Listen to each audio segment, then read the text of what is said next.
The bill stands introduced. جناب احمد کنڈی صاحب. موقف آ گیا اس پہ بڑی تند و توانا آواز مینا خان صاحب نے باتیں کی ہیں تو میرے خیال میں اس سسپینشن سے پہلے ہم بھی اپنا موقف دے دیں. ایکسپیکٹ نہیں کر رہے تھے لیکن مینا خان صاحب نے کافی مفصل باتیں کی ہیں جس کے اوپر یہ حزب اختلاف سمجھتی ہے, جو اس کے اوپر ہم بھی اپنا پوائنٹ آف ویو دیں اور اس کے بعد جو بھی آپ ریزولوشن دینا چاہتے ہیں. تو میڈم اسپیکر یہ تو ایک بات بڑی کلیئر ہے, بلکہ میں کیا کلیئر کروں گا, اس آئین نے اس کو کلیئر کیا ہوا ہے جو رول آف لا ہونا چاہیے اور ہر چیز آئین خود کہتا ہے آرٹیکل 5 میں obedience to the constitution and law is the inviolable obligation of every citizen. Attack on the federating unit, کیونکہ وہ صرف صوبائی حکومت کا نہیں ہے, وہ پورے ممبران کا ہے. اس میں ہمارے معزز مہمان آتے ہیں, سیکرٹری صاحبان جاتے ہیں, اسپیکر جاتے ہیں, باقی اپوزیشن کے ممبران بھی جاتے ہیں.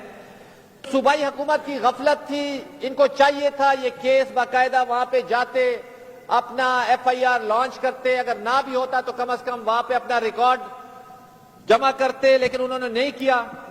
بہرحال میں آؤں گا ایک دوسری چیز پہ جس پہ بہت ضروری ہے بات کرنا, وہ ہے کانسٹیٹیوشنل کورٹ. جناب اسپیکر, میرے محترم ممبر نے بڑی تفصیلی اور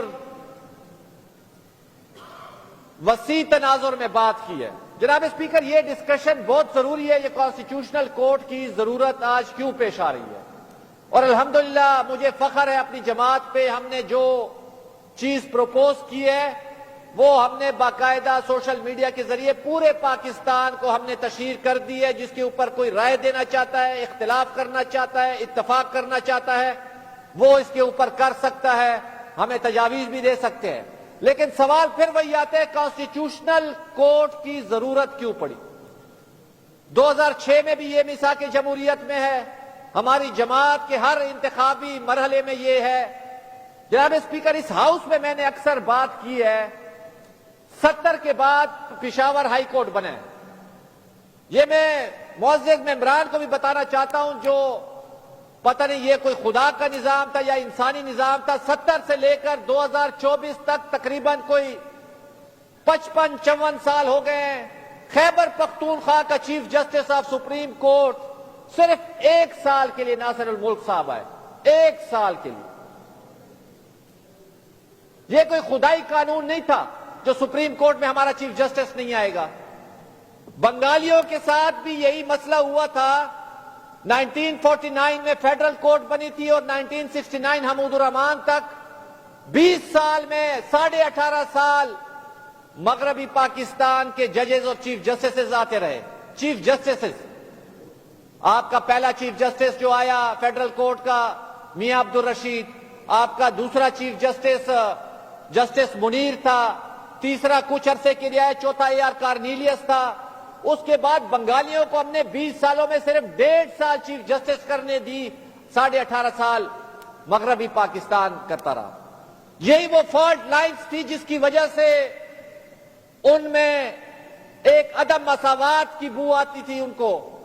آج ہمیں خیبر پختونخوا کا نوجوان کیوں غصے میں ہے, آج خیبر پختونخوا کا نوجوان کیوں کبھی کبھی ریاست کے خلاف تلخ لہجے استعمال کرتا ہے, وہ اسی وجہ سے استعمال کرتا ہے جو آئین اور دستور اور اس اساس اور اس عمرانی معاہدے پہ عمل درآمد نہیں ہوتا.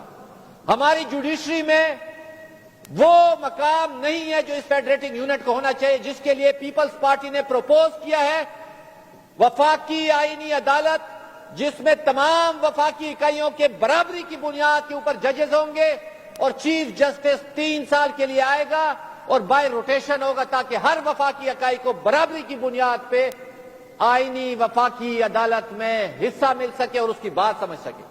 آج بھی ہم کہتے ہیں شاید چیف جسٹس لاہور سے اگر آتا ہے تو اس کو ہماری مسائل کے ساتھ اتنی وابستگی نہ ہو, اس لیے پیپلز پارٹی نے پروپوز کیا ہے.